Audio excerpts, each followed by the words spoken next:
Filming. Okay, hi, my name's Joshua Wagoner. I'm the designer of the SCH111 karambit from Schrade, and we just wanted to cover a quick, few tips, how-tos for you. So, first off, how to hold it. Don't hold it like this. Obviously, it's too short for that. Hammer grip, okay? So, full hammer grip, just like that, okay? Because we're going to be using this a lot. And everything else is with the trainers, okay? This is live version, we're not using that for, preservation of human life. So, we're using trainer on trainer, okay? Trainers. So, we're going to be running a quick demonstration of how to use this. This is not the only way. This isn't necessarily the correct or wrong way. It's whatever works for you. You can use it forward grip, you can use it reverse grip. But for this, we're going to be using it in reverse grip, okay? So, again, this is a teaching environment. We're not going to be going all out. This is just applications of certain skills, okay?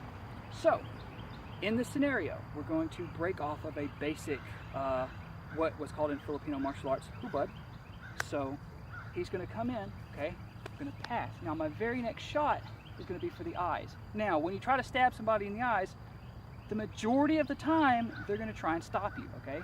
So, there. Okay, so that's what we're going for, is he's going to come in, we're going to come from here, and I'm going to go into the eyes. He's going to stop me probably, okay? If not, I pretty much finished my job. I don't have to do much from here, okay?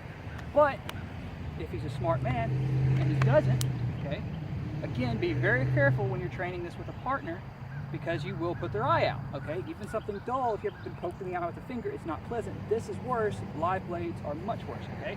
So start with a trainer, and start slow. Boom, eye, okay? Now from here, we don't want to sit here and wrestle and grapple, okay? So we want to take the easiest path out. So, as long as I've got this hand still, and he's focused on me poking him in the eye, what we're going to do is from here, boom, eye, I'm going to take this elbow, okay? I'm going to drop it down, okay? Putting that out of the way. So now I've got this and this, okay? Now, I can get this from here to his eye faster than he can get this hand or this hand up to stop me, okay? It's just how the body works. So, boom, boom, boom. And we're doing this, again, for safety reasons, so I can still make contact and not gouge him in the eye.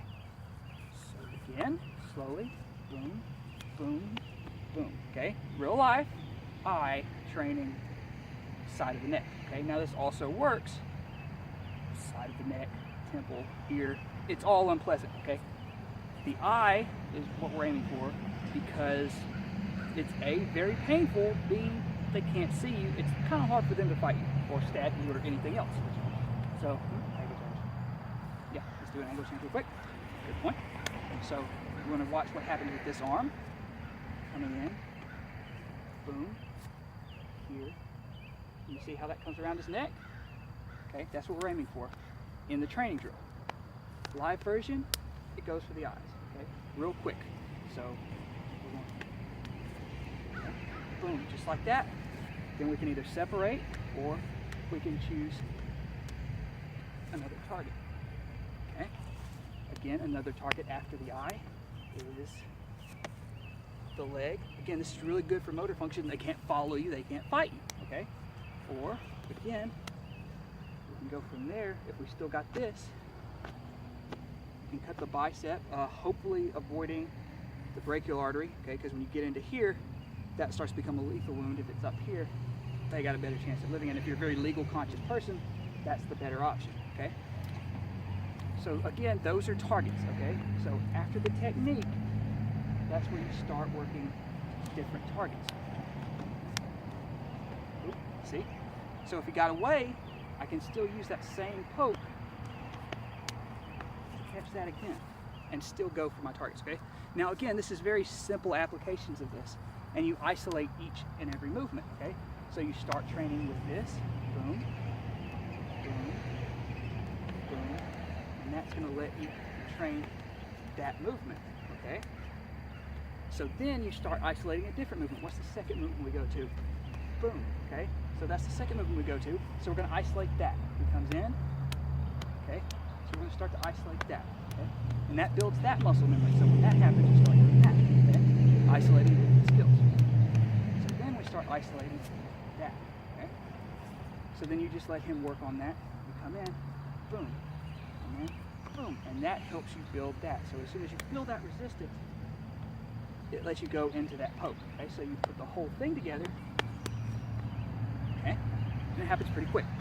It's not very complicated, okay, it seems more like it when it's done at speed, but when you isolate each individual skill, they can all be used independently, okay?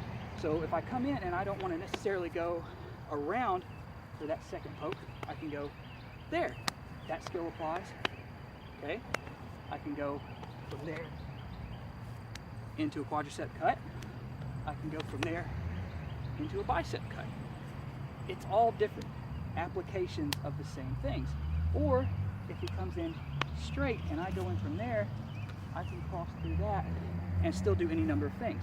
I can use the back of it, again, to manipulate, okay? That's another skill to isolate, is if we go instead from inside, we go outside, we can start to use that to manipulate inwards, okay? So let's take the same drill and add this one little difference to it. Coming in, boom, okay? So we're just taking that into a different direction. It's a very small thing, and it's, again, working on the same principles with minor differences. And you train these, you can start to explore different applications of them. Again, slow, slow, slow at first, and then building up speed, okay? This is not the be-all, end-all of how do you... Yeah, so that's basically quick application of it. Again, it's not the only ways to use it, but it's an idea of how it works, what the design philosophy is. Now, a lot of people, they buy this, they use it as a neck knife. One of the ways, okay? You can deploy it not extremely slowly. Again, it's not the fastest method in the world. It's not even the one I recommend if you have an option, okay? I always open carry with mine, okay? But again, you can draw it relatively quickly if you need to. Again, not if somebody's attacking you. So again, that's another theory to consider, is maybe not while somebody's trying to stab you, maybe before or after you've gotten them off of you is a good time. So again, that's how a lot of people are going to wear it, as a neck knife. Not how I wear it, but it does work. Just a matter of practice. But that's something to keep in mind, is it's not the fastest way to get a knife out. So we're all doing, all this stuff is assuming it's already out. So you have to determine which way is right for you to deploy it, etc., so on and so forth. Whether you want to wrap it, how you want to carry it, how you want to use it. You want to use it forward, you use it reverse, do you want to do extensions, etc., so on. So that's a brief explanation, demonstration, showing off of how to use it. It's not a very complex weapon. It's, you slash something with it, it hurts, it damages them, people don't like it. That's the whole point. So, our cutting technique, training the drill safely with, and I can't stress this enough, a proper dulled trainer. Okay, right now I'm the only person you can get these from. I'm sure I'll get Ryan to add my information in the contacts if you really want one. We'll do something like that. Please note, these actually cost as much as these do. I'm sorry I can't do them any less, but these are handmade by me individually. These are mass produced. There's no way around it. These cost a certain amount of money. These cost a certain amount of money, but you're going to use this one a lot more than you're going to use this one. That's the cold hard fact. You're going to be out training. This one's going to get more use than this one. Okay, so get a trainer. You can have a custom knife maker make one. You can try to make one yourself, but get a trainer. Be safe. Probably wear eye protection if you're not very certain or new to the whole thing, or if you're an experienced martial artist. Just, you know, still be safe. Train with it regularly. Get used to it. Learn the applications. Expand. Look up other karambit techniques. It will work with pretty much all of the fundamental slashing and back thrusting techniques. Any chopping motions become thrust, and so on and so forth. So again, just a few things.